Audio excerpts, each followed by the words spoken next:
Новогодишната еуфорија веќе се чувствува насекаде. Се украсуваат домовите, канцелариите, градинките, продавниците. Граѓаните кројат планови каде да ја поминат новогодишната ноќ. Повозрасните граѓани кои ги анкетиравме поделени во мислењата за тоа како се прославувала Нова година во минатото, а како се прославува денес. Според едни денес се прославува повесело, додека во минатото ретко имало дочеци. Според други пак пред 30-40 години се пеело од срце, имало поголемо другарство и подобро поминувале на новогодишната ноќ. Нова година порано беше за моје време, послабо се славеше, сега е ипак добро. За младите е добро. Одат си низ ресторанти, насегаде фино е.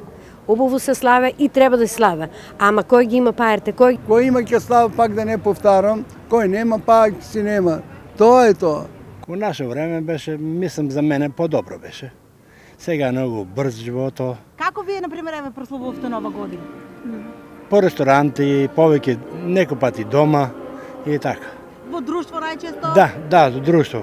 Одевме во дом Јона и така. По беше убаво за мене, мислам, за моите 69-70 години. Мислам дека беше по-убаво.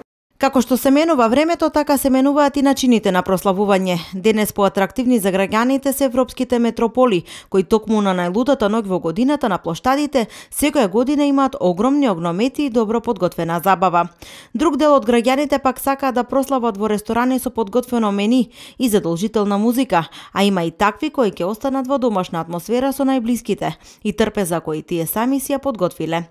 Ова година 31 декември е сабота, недела е првиот ден од Нова година, а веќе од понеделник повторно сите на работа.